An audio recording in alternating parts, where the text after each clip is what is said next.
Welcome back to another episode of the Switch Survival Guide. Today we will do some extreme gardening and teach you how to grow plant species X turrets to defend your base. These organic turrets are vegan and gluten-free, and I would argue the most effective way to defend any base. If you follow this guide, your raft base will be nearly invincible in PvE. And the biggest threats to a raft base are whales, but these turrets make them too slow to even catch your raft as long as you don't stop moving in deep water. If you're careful, the only thing that can sink you with these turrets is if an alpha whale comes up from directly below you.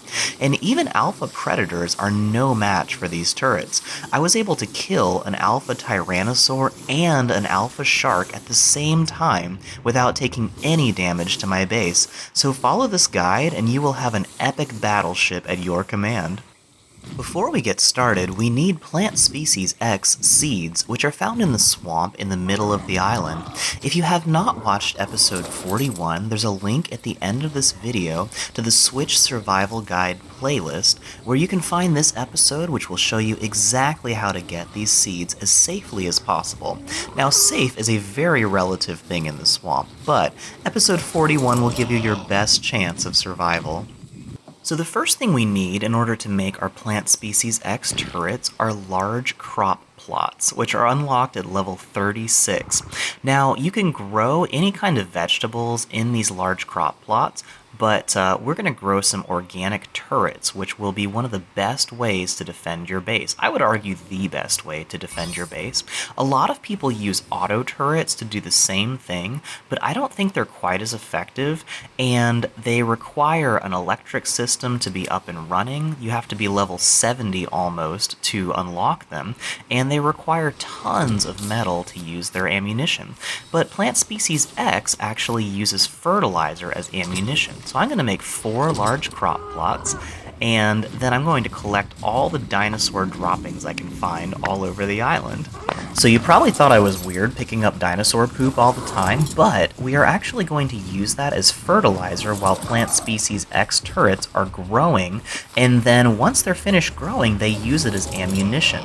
So every shot fired takes a certain amount of fertilizer, and you have to make sure they stay supplied with it. Now, in a couple episodes, we'll show you how to make actual fertilizer packets, which are about 10 times as effective, but for now, we have a great supply on Herbivore Island of all the dinosaur poop we need. So before we start building the actual structure of these turrets, let me fly around the finished product and show you how this looks. Now you'll notice each of these crop plots is actually sticking out over the walls of our fortress, and the reason for that is they can only shoot things they can see, so line of sight is very important. So let me give you a quick history lesson. This is the Castillo de San Marco, or St. Mark's Castle in St. Augustine, Florida. It was built in the 1670s, and it was never once conquered by force. And part of that is due to its cool design. If you look, it has these 4 little outcroppings, and because of its design, if there is a watchman on each of those 4 outcroppings, anyone who invades from any side of the fort is in the line of sight of 2 different guards. So it basically makes it so that they can see anyone coming at all times. So that's going to be the inspiration of the design of this fortress, and because of the way we're designing this, the plant species X turrets will be able to see any attacking dinosaurs, and there will be 2 turrets firing on a dinosaur that attacks from any side of the fort. So it's a pretty cool design. So there's your history lesson for today.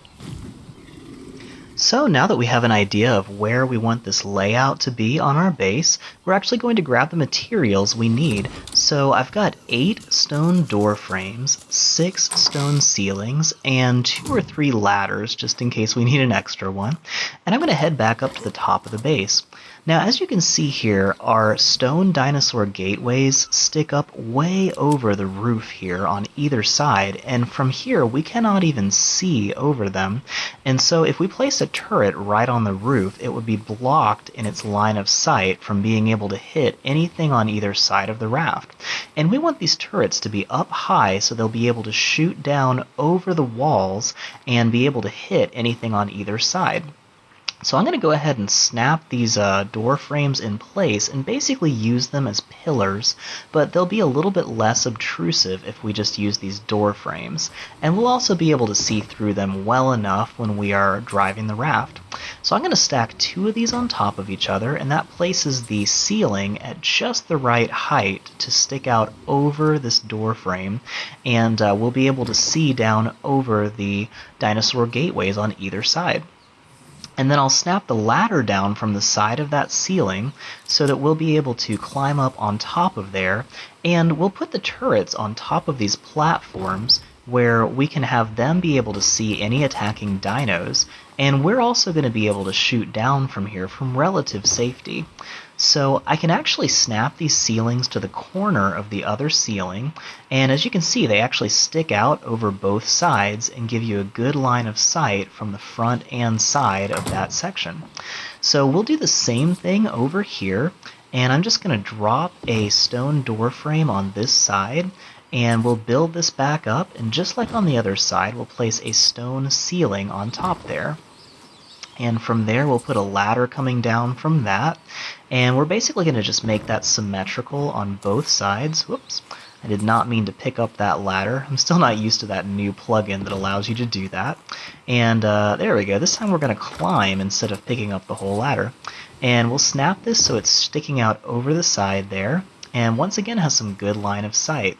Now, a nice thing about this design is it actually gives us this cool walkway where we can run back and forth along the sides of the walls protecting our raft, and that'll make it real easy for us to shoot down on dinos from any side of the raft, and we'll be able to access that as long as we're careful not to fall off and be able to shoot stuff down from either side.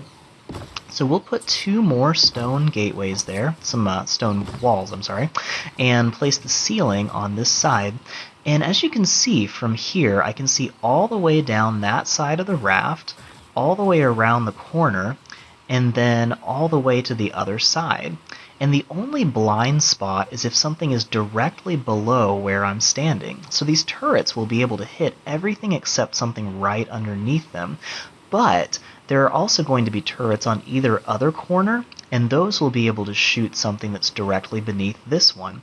So no matter where a dinosaur goes to attack this base, it will be shot by at least 2 turrets at the same time, which is enough to bring down just about any dino. So we're going to grab some more supplies and be right back.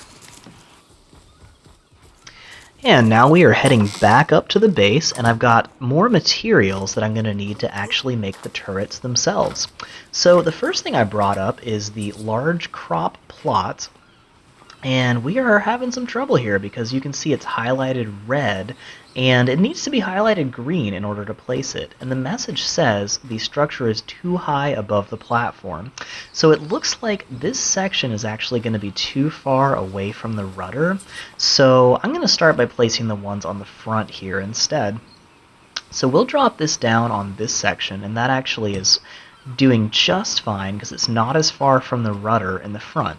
So I might have done a little better to build the raft going a little bit further forward, but you know, some YouTubers will not show you any mistakes they make. I'll show you this. This is a mistake. This is just a little bit further forward than I expected. So in order to place this, you can see it's still green, just a little bit closer to the rudder, but this will give us just a very small blind spot in the back of the raft from these 2 turrets. So I'm probably going to have to add a 5th turret in order to fully protect this from whales. Oh, and this is nice. It's actually raining. So once I drop this crop plot down, the rainwater is actually going to fill up the crop with rain, and it will water the crop plot for me. I was planning on manually watering these crops, but that'll make it much easier. So I am back up on those other 2 corners, and I went ahead and demolished that ceiling that was sticking out because that'll cause an even worse blind spot where it is. And my wife is playing Smash Brothers in the background, you can tell. If you want to see our Smash Brothers adventures, check out our other YouTube channel with a link in this description. It's pretty great. We play a lot of Smash together. So I'm going to go ahead and place this crop plot down here. And it still has a pretty good line of sight around both sides. It's just not going to be able to hit something directly in the back of our raft. So I will have to do a quick modification to the original design, and we'll add another turret there. So we'll have a pretty good amount of field of vision. So I'll demolish this section that's holding out over here. There we go. That's what I did on the other side. And we'll go ahead and place our crop plot right about here. And we're just putting this as far back as possible so it has as much of a line of sight to the back as we possibly can. Now, the turrets that are shooting stuff in the back of the raft are the ones that are actually going to prevent whales, because whales will hit your raft and then shoot out to the side and come again for another hit. And while they're coming back towards your raft, these turrets will slow them down so slow they probably won't ever be able to catch up to you as long as you keep moving. So I definitely want to cover the back really well.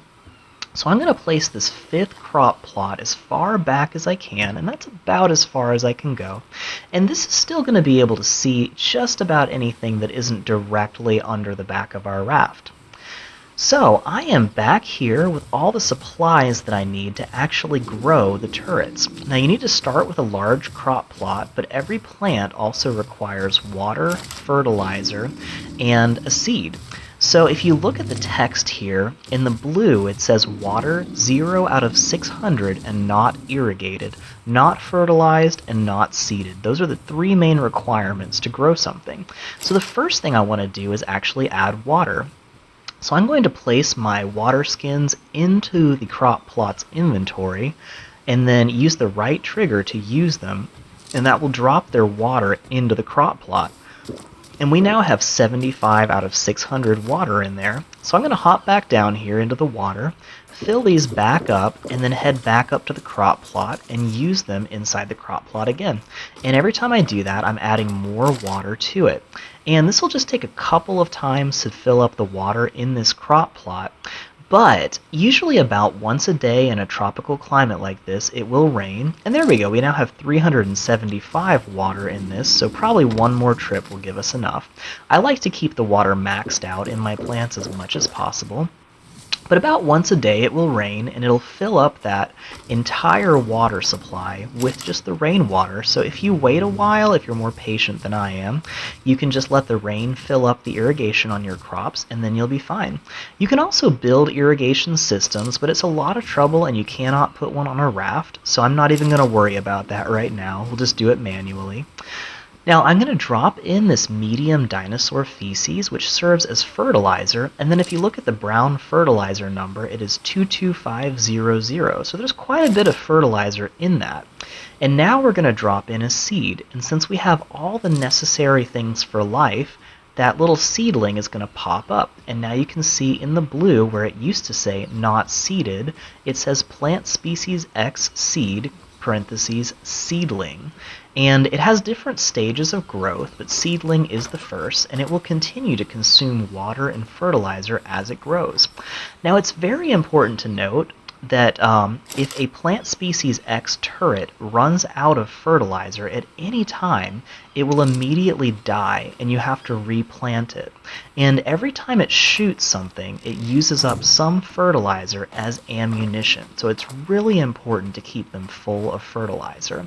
And we'll teach you how to make much better fertilizer that you will probably never really run out of pretty soon.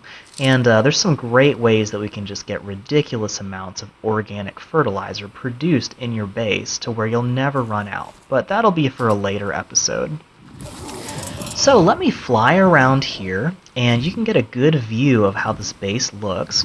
And even though we've had to modify our design just a little bit because the rudder was so far forward, we still have a pretty good protection system all the way around the raft. And anywhere you look at this raft, we have pretty good coverage. I'm also keeping this raft in very shallow water in this bay, which is pretty far from where whales will normally come. I've got the raft parked as far up on the beach as possible so that if a whale does come and attack, it can't quite get there.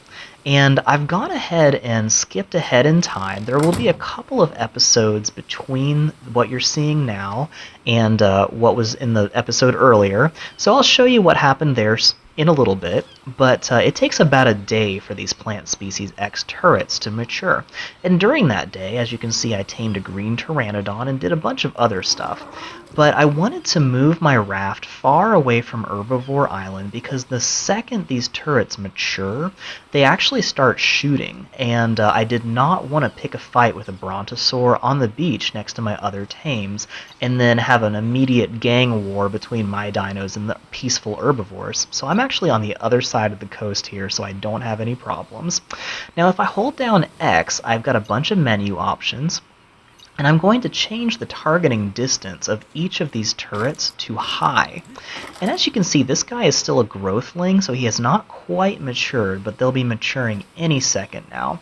So I'm going to come over to this other turret, hold down X, and I'm going to change the targeting to creatures only because I don't have any other players that I want to fight or any of that stuff. And I want to have their targeting distance to high at all times, because that means they will start shooting any dinosaurs around as quickly as possible and give me the best chance of slowing down and avoiding attacks from whales. You'll also notice this little shore that I'm parked on right now has a very low, shallow ocean here, so it's too shallow for a whale to get to, and my base is very safe here because a whale could not fit in this section to attack me. But it's really important that anytime you're in deep water, your base is actively moving, because if you stop moving and a whale gets underneath you, it could potentially sink your whole raft. So always be careful about that. Never leave your raft unattended in deep water, and keep it as shallow as possible to stay as safe as possible. And there we go. I think that was our last turret to mature. And so I'm going to go ahead and set the settings on this one too. Now you'll notice in the top right there's an option to put to sleep, and I want to put all of my turrets to sleep to stop them from shooting before I go near Herbivore Island again. So this will give you a quick idea of how we can slow down whales. That is an alpha megalodon, and as you can see, even the super fast alpha shark is very slowly moving towards me. And once he gets underneath the raft though, because I'm not moving, the shark will be totally out of range of my turrets, and my turrets have stopped shooting that particular shark because he got under me. And that is the only thing that can really be a danger to sink your raft, is if a whale gets close enough to get underneath you or comes up from below and attacks you from underneath. But as long as your raft is actively moving at all times, you should be able to outrun just about any whale that comes after you. So still be careful in deep waters, but this will at least give you a good fighting chance to stay alive. And be sure to check out the next episode. I'm going to show you how to use these turrets to fight dinosaurs, and we're actually going to pick a fight with an alpha tyrannosaur, and you'll get a good idea of how terrifying that is, but how powerful this raft base can be. So thanks so much for watching. I hope this was helpful, and please like this video and subscribe to our channel if it was, and be sure notifications are enabled so you will see when the next video comes out. Also, Happy New Year, and we'll see you next time. Thanks so much for watching this video from the Ark Survival Guide. If you enjoyed it or found it helpful, please like this video and subscribe to our channel so we can bring you more great guides like this one. Ark is an amazing game, but there is so much to learn before you can really enjoy it. We are dedicated to bringing you high-quality guides, tutorials, and Let's Play videos that are fun, helpful, clean, and suitable for the entire family. There's a tutorial in this series for everything we have done so far in this video. Check out these playlists for more episodes from this series and other guides to help you enjoy your journey on Ark.